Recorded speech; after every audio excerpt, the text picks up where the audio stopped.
Good morning, United Kingdom. Morning, morning. To everybody, Morning. a new month and a new day and a new week. Excuse me for that cough. Right. Obviously, as usual, Monday is dedicated to Lakhi Singh's Wikipedia life story, and today we're going to be uncovering probably more of the sensitive world of Lakhi Singh, the trauma, the loss that he suffered with family, children, and the comforts or the comforts that were around him as a husband, as a father, how he coped with that, and how he then decided to continue his life um, as a businessman, but obviously a businessman with a new purpose. So, the saying of this week: keep your eye on the vision, and everything will be all right. Is that right? Keep your eye on the vision and trust the process. That's the saying of this week. And the underlying topic of this week again will be negative equity, because we've had a big response back about the topic from lots of different people. So we're going to continue with that topic this week as an underlying topic. Today's obvious is Wikipedia life story of Lakhi Singh. So we're going to focus on Lakhi Singh. And good morning to everybody in the United Kingdom. Good morning, Lakhi Singh, the property fixer, the man, the Hoover, the shaker at acre, the man who knows how to make moves in the square mile, a man who knows everybody that needs to be known and knows no one that doesn't need to be known. Right, Lakhi Singh? Tell us, what's the weather like there in the United Kingdom? It's very drizzly for the last few days, and it's Is literally been drizzly, grizzly or drizzly? grizzly. Grizzly. Okay. Which means what? It means that it's chucking it down. Chucking it down, right. Okay. Chucking it down is probably a bit more of a northern terminology. For those people who are the south of the country, chucking it down is, I assume it means it is raining cats and dogs. Is that right, Lakhi Singh? That's right. I think it's not such nice weather now, so we're getting into autumn. So Getting into autumn, but I think for people people who suffer hay fever, it's probably excellent. Is that right?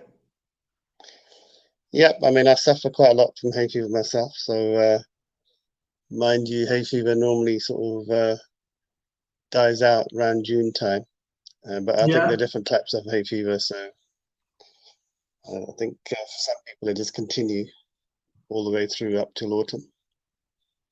Okay, cool. So, how are you feeling today then? Has it benefited you in terms of, are you sniffling less and are you getting less fever and more hay? Well, I think my hay fever's been gone since about July time, but I do get it fairly badly. But this year it's not been too bad. Been taking my tablets. Taking your tablets, okay. Okay, keeping your eye on the vision and trusting the process. I think for a person of your determination and with the life story as it unfolds, we realize that you are and have been determined in staying into property, even though you lost a lot in property. Can you tell me where it was where the change came about in your business model or the way you were doing business? I know you mentioned external consultants and people that came in to help you fix the business and the problems you had associated in your business. And you mentioned being made bankrupt, which again is part of the risks of being in business and having creditors that can get or turn nasty. I want to concentrate today more on the family side, on the emotional side. And I know you tried to brush over it very lightly, but I think there's a pain I sensed in your voice about your family and the loss that you suffered. Can you go through those feelings? Can you understand?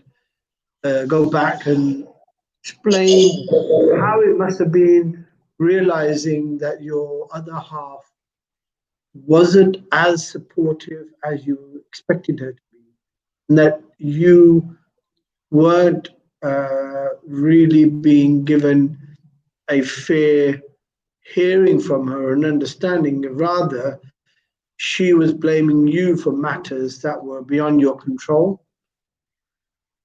And in that, the marriage was under tremendous strain. So what was happening? What was it that got you to that point? And how many years had you been married? So what's the specific question? So I understand. I'm trying to get into the trauma of your personal life and try to uncover what it was, what was the turning point,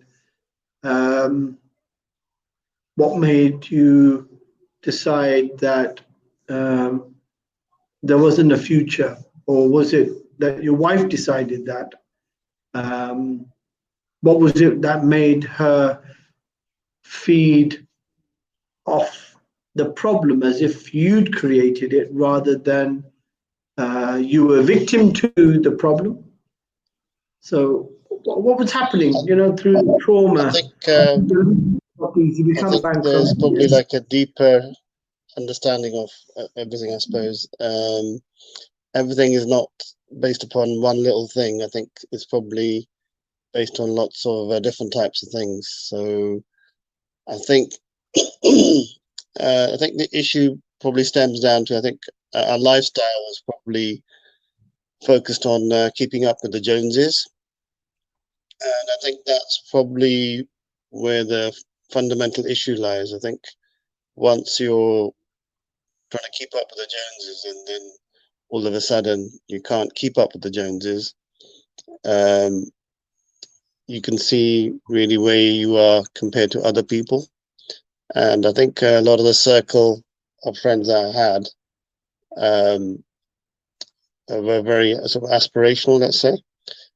So I think she compared our situation to other friends and family, and so when she realized that we may not be able to keep up with the same lifestyle, that was just one small part of it. I think it's not the major part necessarily. I think the other fundamentals are that everybody's got a different sort of upbringing and let's just say experiences of life and childhood.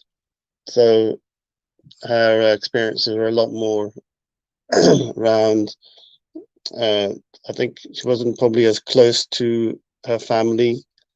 And so literally the general theme was that if you did something wrong, then, things became irreconcilable.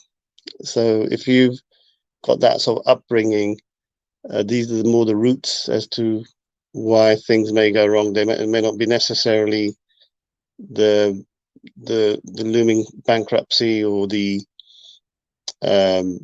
financial loss. I think it's more the inability to handle a situation that's quite extreme, but not yet being handled by two people that sort of, let's just say, know each other, but really don't know each other in a very extreme situation. So people do extreme things in extreme situations, and I would say that basically it wasn't really in her.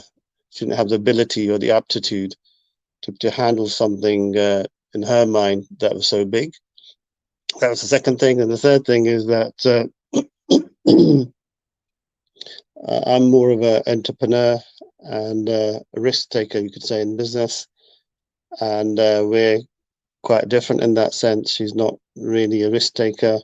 She's more of a sort of deep thinker, academic type of person. So we're very different in terms of how we'd approach business and risk.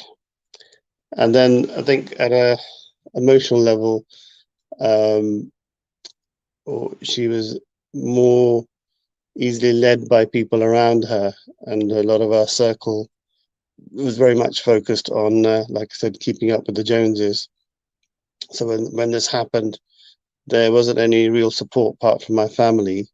So they did try to support her and one or two close friends, but about 90% of the circle that she was hanging out with were quite negative about me, and obviously a combination of all those things is probably like a recipe for something that's not going to work. So it's not for a want of trying. I think did have good communication to try and resolve the matter over 4 or 5 years. But if something, if somebody hasn't got the heart to forgive and move on, and the most strangest thing about the whole thing is that even though ended up losing the family home,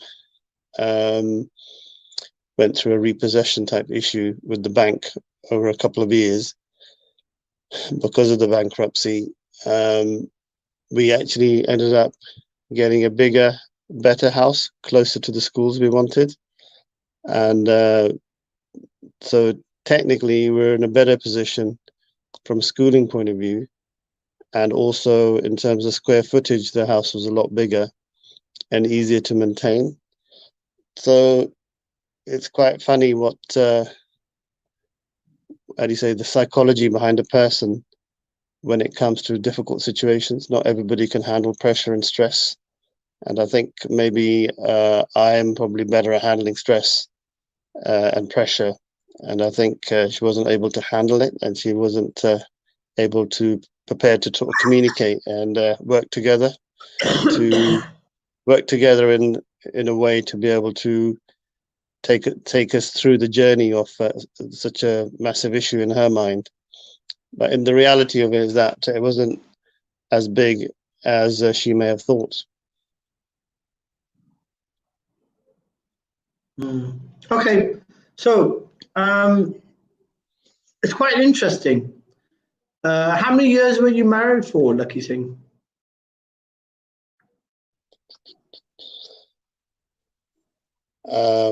All in all, I think is 18, about 15 years, I think.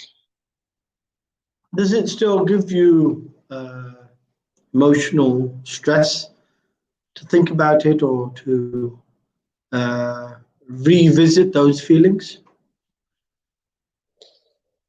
Yeah, I suppose it is stressful because there's a lot of things that I suppose as a human you may not want to discuss. You want to put them in your past, and they could be in the present. So yeah, it is an emotional thing to be thinking about it because you've got to be in tune with your emotions to be able to move on. Otherwise, you're fooling yourself, that you're beguiling yourself, that you've moved on from it, and you're like such a strong person, you can actually handle anything. But that's really the case with anyone, I think. Mm. Okay, well, we're going to reflect on those very deep feelings and deep recollections. We've got a big shout out from Bob Singh again this morning. Lakhi Singh, the property fixer sign. We have Sonia, we have Zishan, we have Mr. Noor, obviously making moves as usual in the commercial department there at MCFU, and we have Gurmail Singh Johal as well, all giving it a big shout out this morning, listening. And we've got Meena Kapoor as well. We're all listening in intensely to the traumas and the deeper understanding of relationship matters.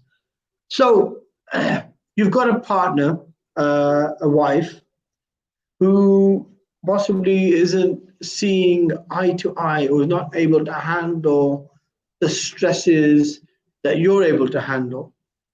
What does this do to the children? How does that impact the children? Because you've never talked about the second child. You had a baby girl as well, by the name of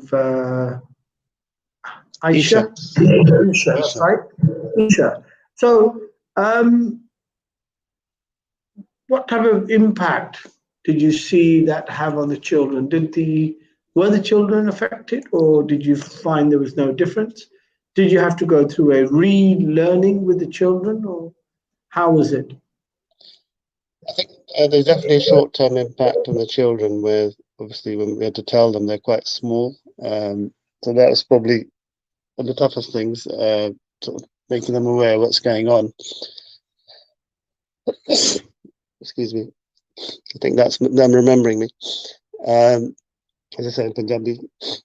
So yeah, so I think that was probably one of the toughest things, sort of making them aware of it, and they're around the sort of 6 and 8 type of age at that time. So that was quite tough. But I think, in fact, because I was quite busy in business, probably didn't have that much time and family life. So what happened is it almost gave me a lot more time, because I'd be having them every other weekend and on a Sunday. And so I was able to, every Sunday I'd have them, so I'd take them to the Gurdwara. So in some ways, actually, it meant that I had a lot more dedicated time with them. But obviously, it's not a good thing to be just to be sort of like a single parent and having to actually go through that process. Being a part-time father, being someone like a part-time father is not the same thing as being the full-time dad. That's right. So, but I think it did actually strengthen my relationship with them, because I ended up spending a lot more time with them, doing things with them on a more dedicated basis. So they would come over to my house and stay over. And then every Sunday I'd pick them up and take them to the Gurdwara and take them to football and do things with them in terms of going to the park or going to the cinema, or going back to my parents and visiting them, and keeping alive the relationship. Excellent. And I think your parents in this matter somewhat were very traditional, and they're lenient towards your wife rather than you, in terms of it was probably their efforts, you say, that helped this happen, because they were very pro your wife in trying to keep her within the family or the family environment. Is that right?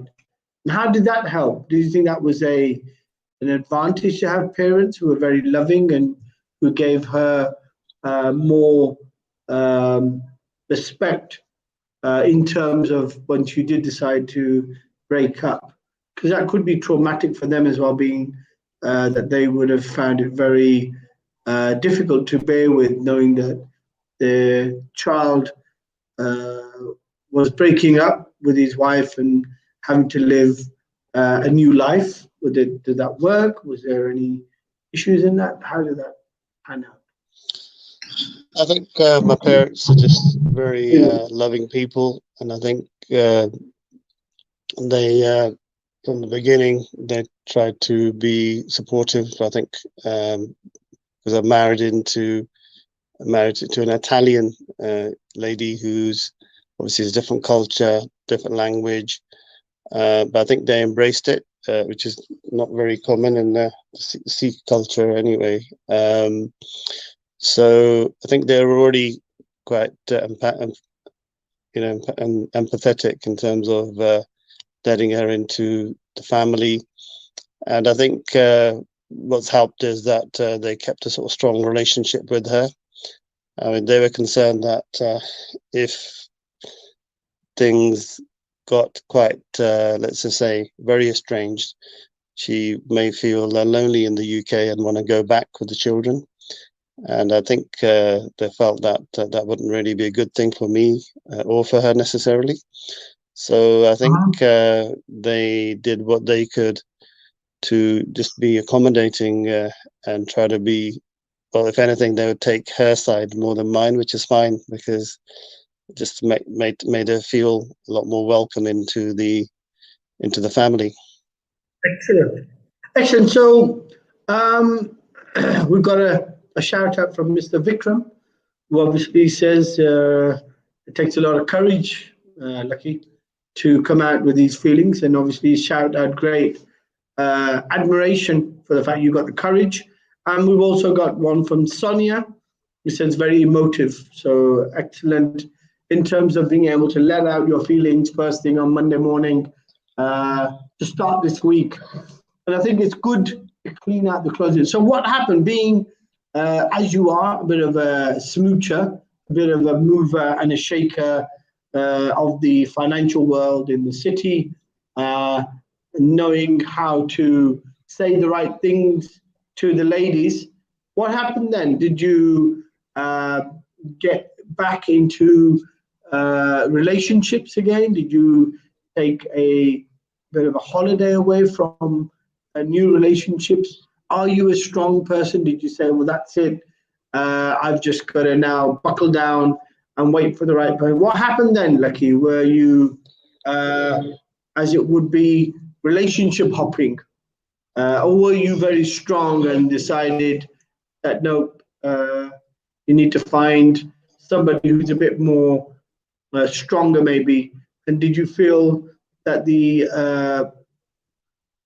test that you've been put through with the relationship had given you lots of learnings about your mistakes that you would have made in the first instance? Were the mistakes you made? I mean, did you see these signs before you got married?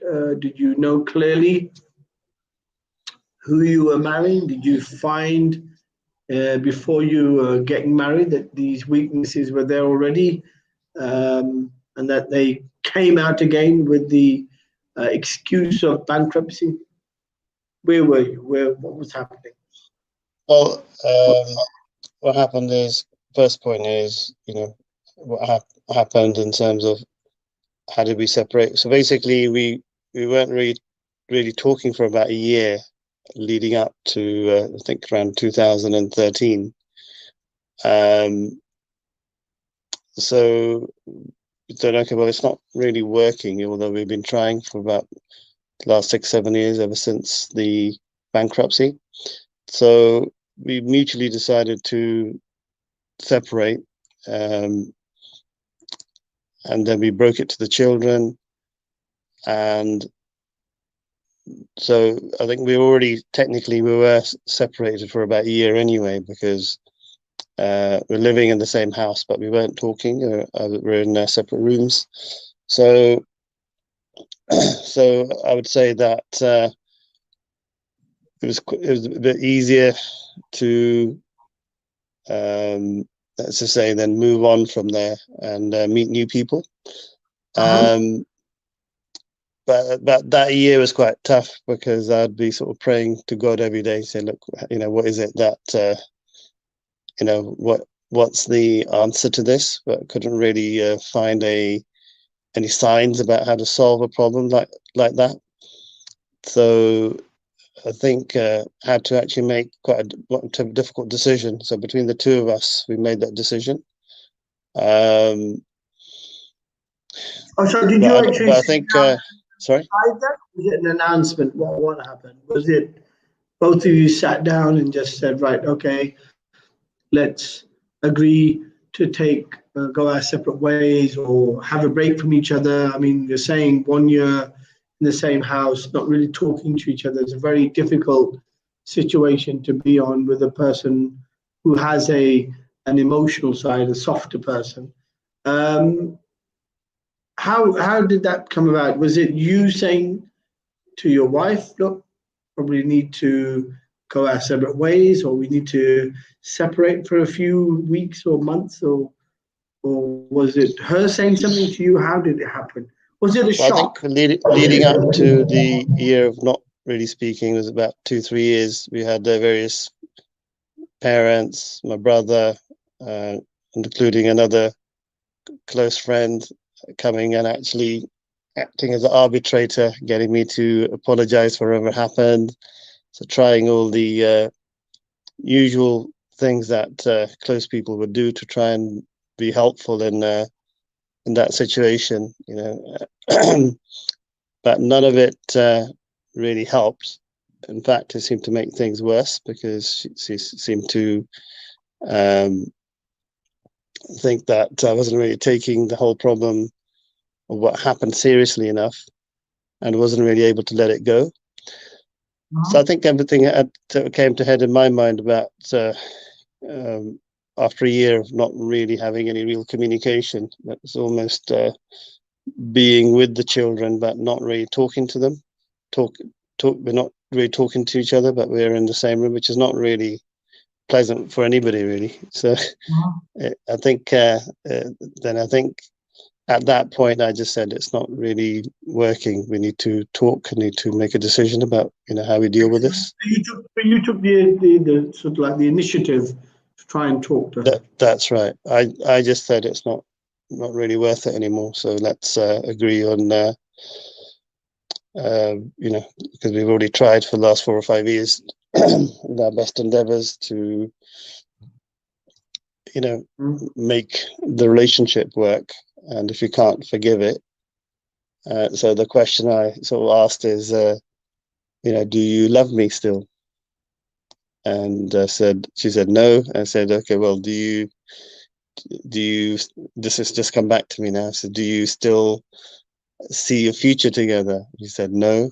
I said, okay, so if the answers are no to those two things, then I think we basically just have to move on, and because if you're not really able to let it go, but we've been discussing it for the last 5 years, then there's only up to a point that you can continue. But I said, are you certain, or do you want to think about it? She goes, no, I'm pretty certain of what I'm saying. I said, okay.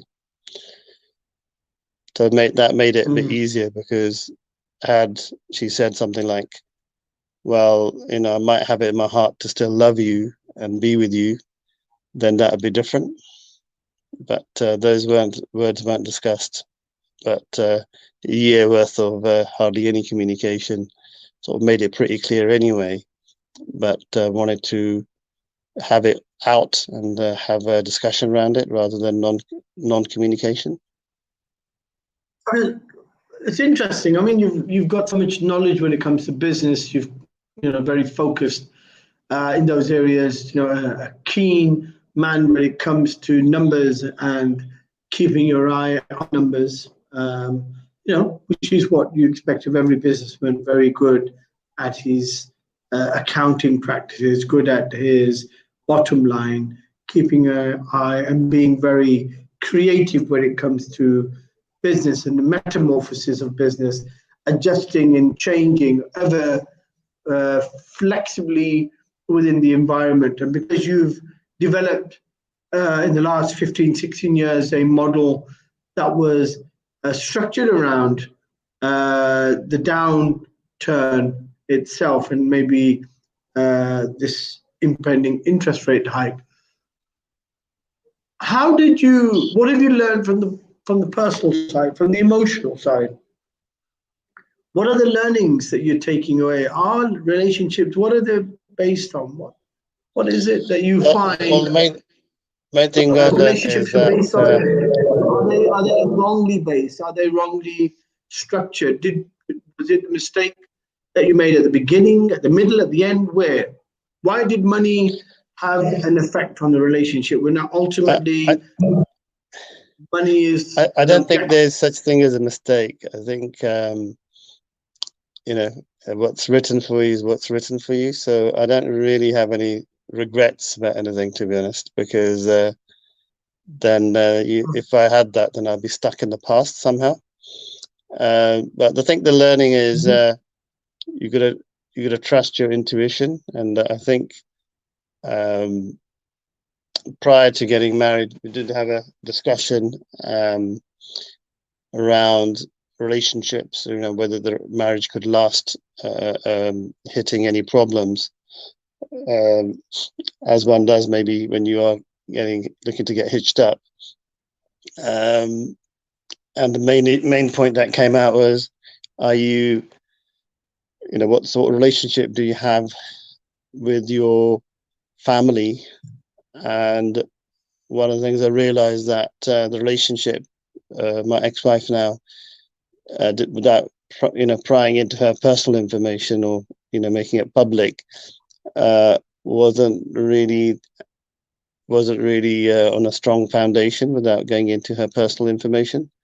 So that actually did ring alarm bells to me, and I did actually talk to her about it, and I said, look, we can get settled down, but on the condition that you do work on your relationships and you get good communication with your close family. So you're saying you recognized it at the beginning, you actually had recognized it?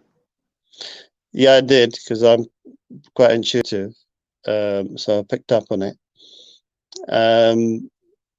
But I sort of let it go, but I did actually confront the topic and said, okay, well, if you are considering marriage seriously, then you need to consider managing your relationships more effectively, because your inability to forgive in your family, because you haven't forgiven certain people for maybe doing something like a childhood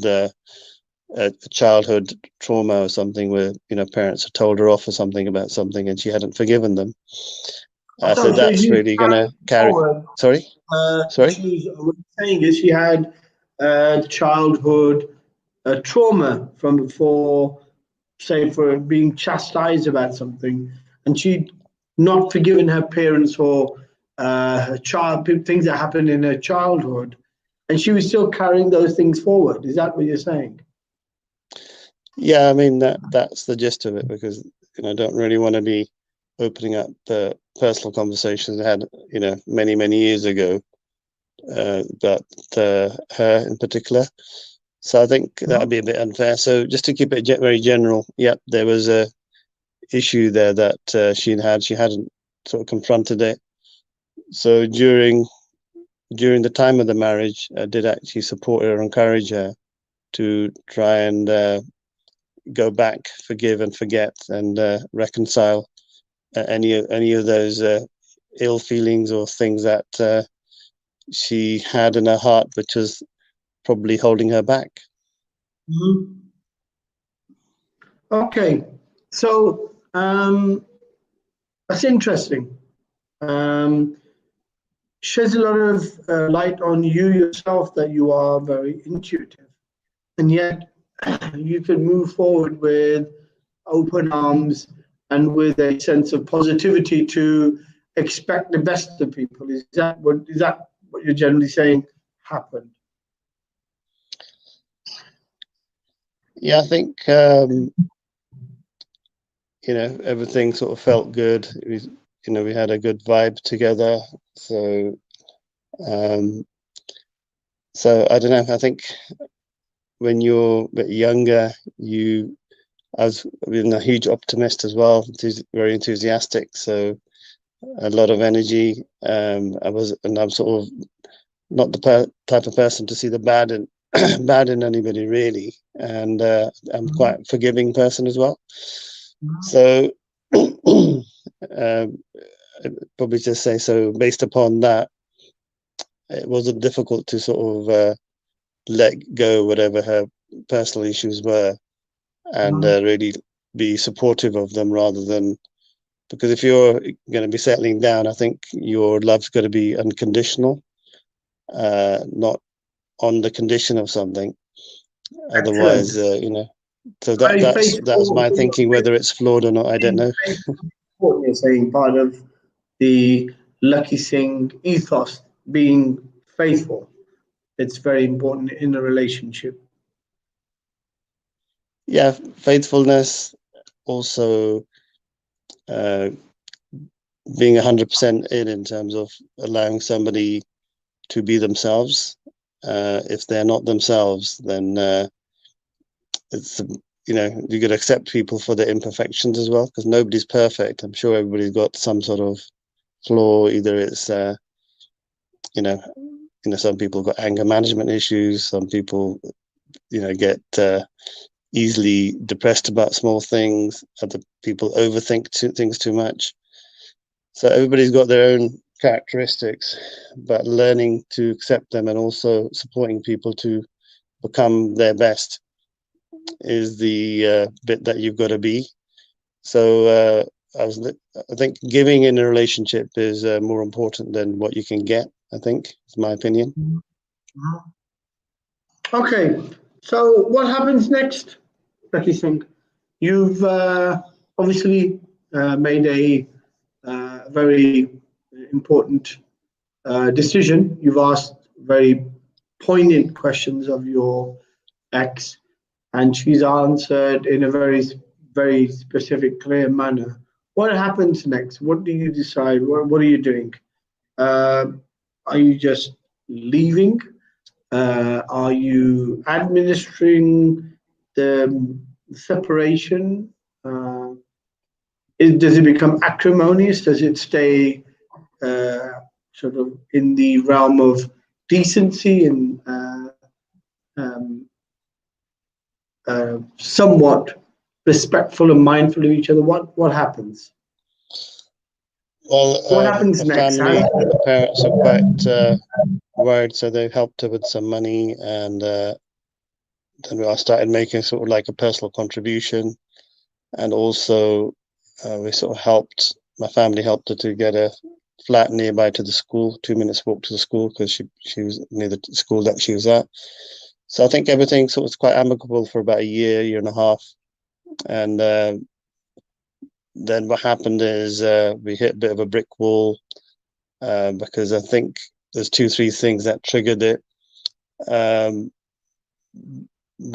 1 or 2 months, we had a misunderstanding around what was due to be paid and what we agreed to pay, and so basically, based upon that, I think she had a bit of negative input from some friends, and they told her some negative stuff about me, which I think was just made up.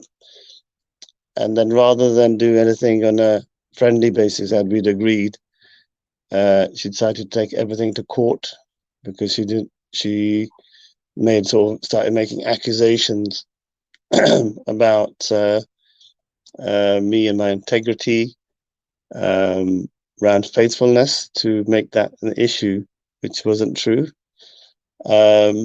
Also started bringing up other issues around something around money, and so she wanted maintenance, and she was saying that she wasn't really getting paid enough. Basically, even though you guys had between yourselves managed it quite sensibly, what you're saying is third-party intervention from people who were regarded as being your friends, or possibly the circle of acquaintances, You're saying they negatively influenced her to start looking at things from taking the matter out of uh, a common understanding to an acrimonious type of a behavior. We're taking the matter to court. So child maintenance became an issue, getting the divorce actually became an issue, and also child custody became an issue. So not only was I trying to get my foot back on the ladder in terms of business, then this was probably one of the toughest things ever, because trying to organize a divorce and actually worry about whether you're going to see the kids or not, because they could suddenly be pulled from you. The thought of that alone was actually probably a bit too much, if that makes sense. It's quite a lonely journey actually when you're having to go through something like that. And I mean, there's very little support from let's just say my parents and my brother were very supportive, but they can only be supportive up to a point, because you have to really be on your feet yourself and really motivated.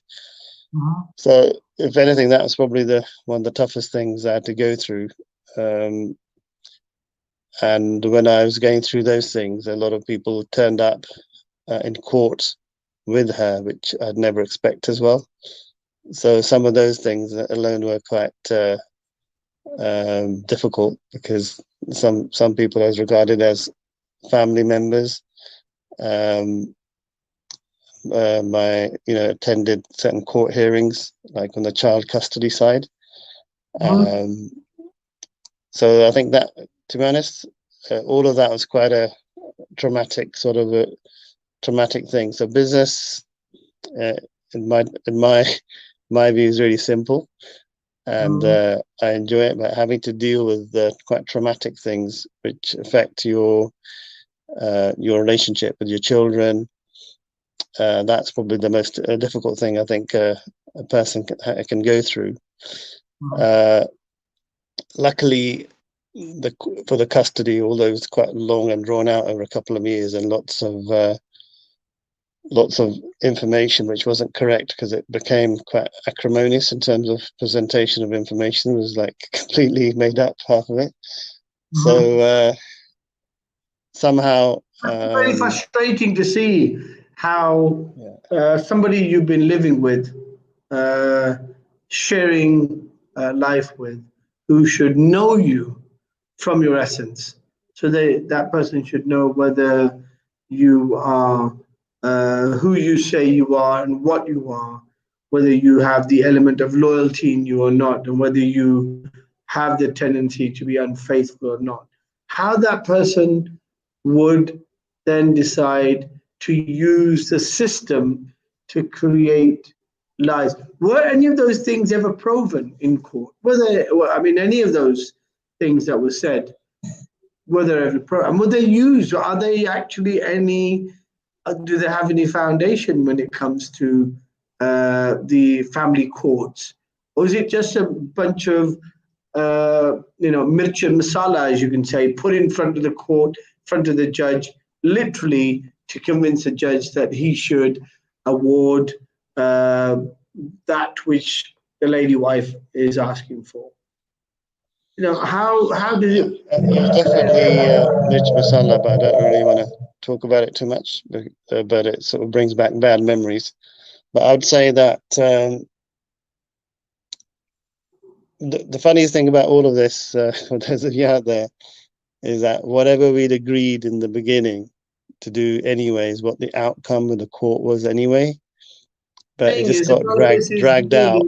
Spend money on a system that takes you full circle back to where you should have been at the beginning.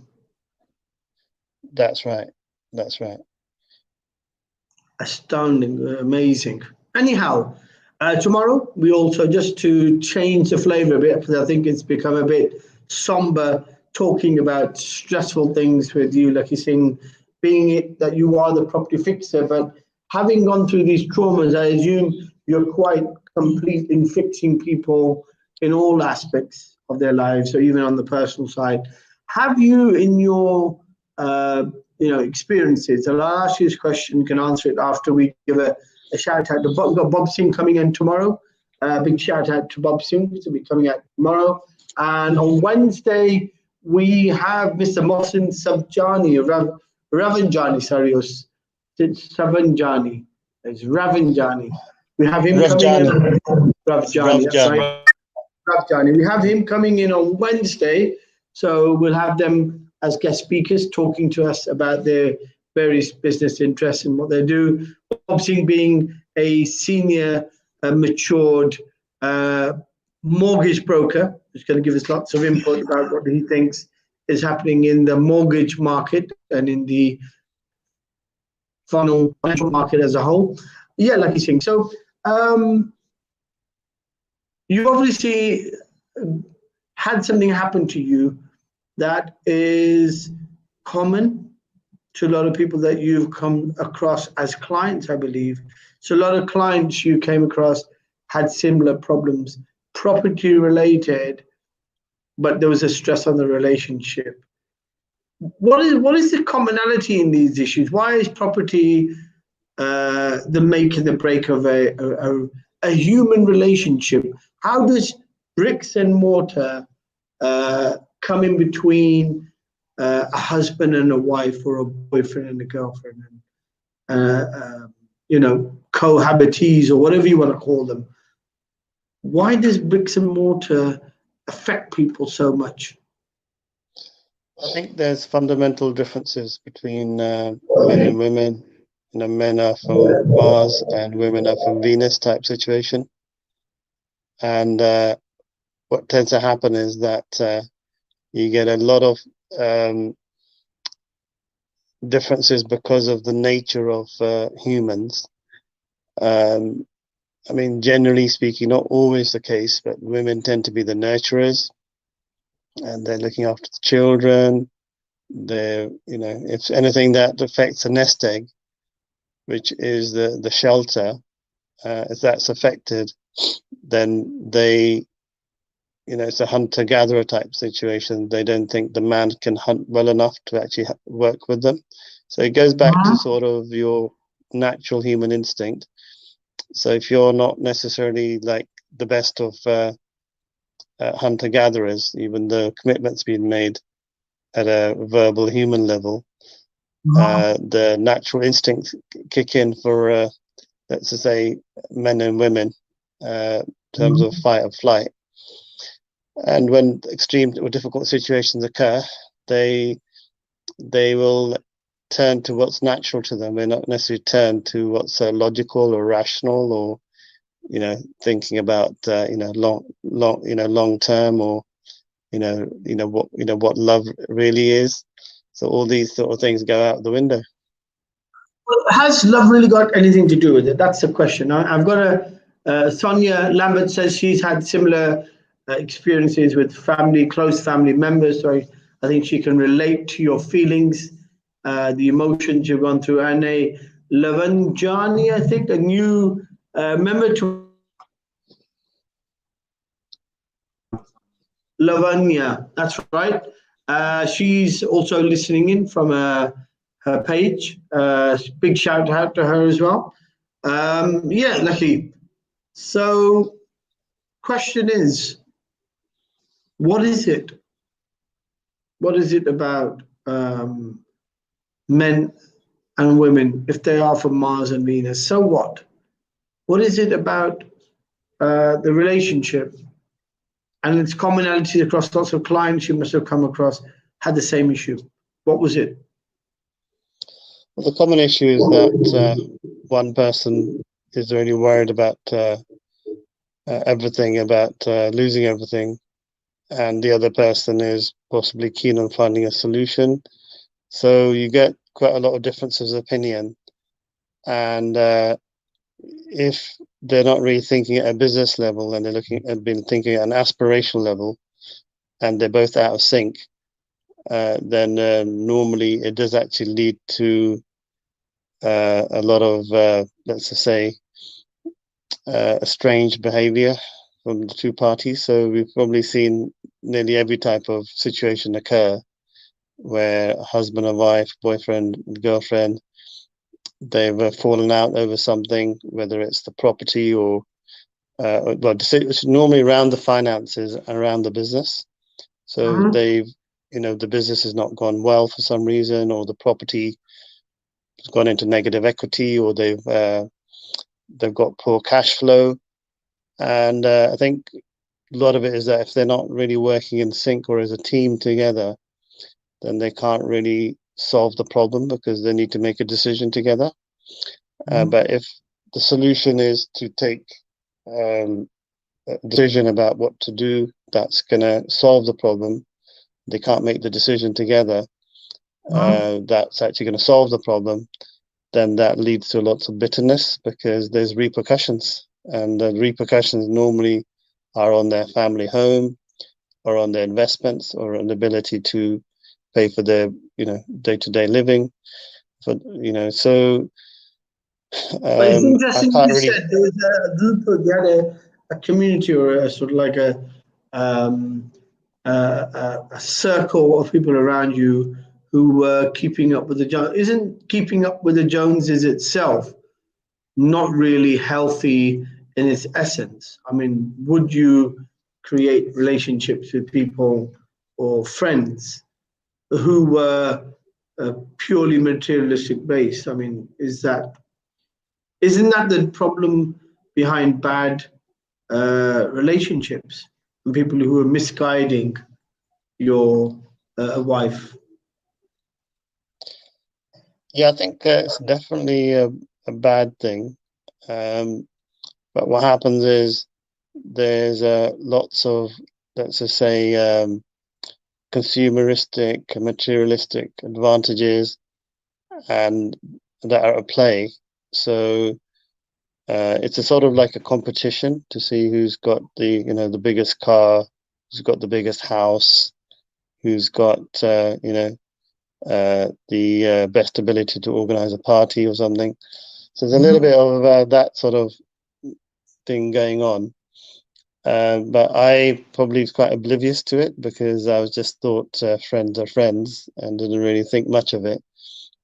But underlying, I suppose, the way to probably stay away from that sort of thing is probably just be not really worry. You shouldn't really be worrying about what anybody's got. You should actually be worrying about how big their heart is.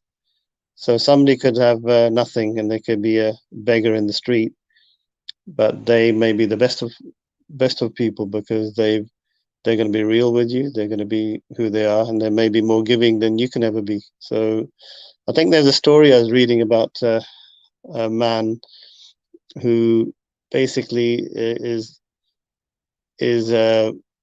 in the street, but he collects money and then he donates it to charity to help orphans. So, Excellent. I mean, that just goes to show, really, you haven't really got an excuse because just getting caught up in the circle to try and have something just to make yourself feel good about what you've got is actually just a waste of time. It doesn't mean anything. So I think if you can actually give of yourself on a daily basis to help others, and you're really helping yourself because, one of the main tenets of Sikhism is actually called seva, which is giving of yourself by, providing free service to others. Obviously it's not always easy to do in a society where everybody is fed consumerism and money, money, money. But if you can do that, even do one small thing a day like that, that could be the difference in terms of you being a happier, jollier person with no real vices of sorts. Yeah. So there's an element there then, Lakhi Singh. I mean, Sonia says it as well. You got to have shared goals, long-term planning. These things are the type of thing, but that probably falls into some more of a business plan rather than emotional. I think most relationships are probably more emotional than they are mathematical or business like. But I think in a capitalistic environment, is that not really probably a stronger formula to have a relationship with somebody who has got common goals with you, so you both enjoy doing the work together, you both look at the risks together, there's no blame game? Maybe, Lakhi, isn't that the solution? Is it that you're trying to have a traditional marriage, but you are a businessman, and maybe being a businessman in the Western world or in a capitalistic world needs you to look at somebody who's got similar goals and aspirations in order to make the marriage more successful? Because I know you've shared relationships after that. So did you make a similar mistake again in the relationships after your divorce, or were you a bit more calculated in the way you looked at your relationships?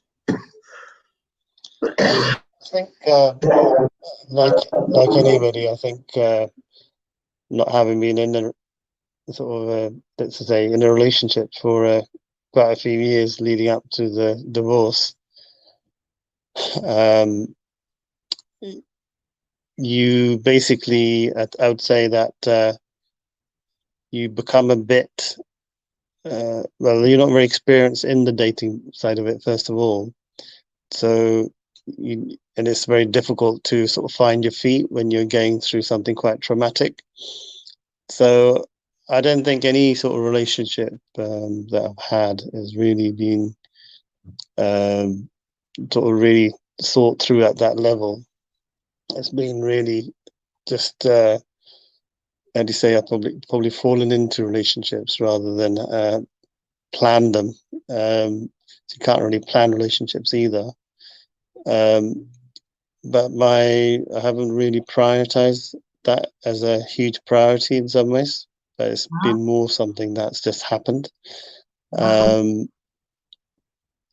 So I think, but I agree with Sonia. I think shared values, shared direction, a lot more things in common.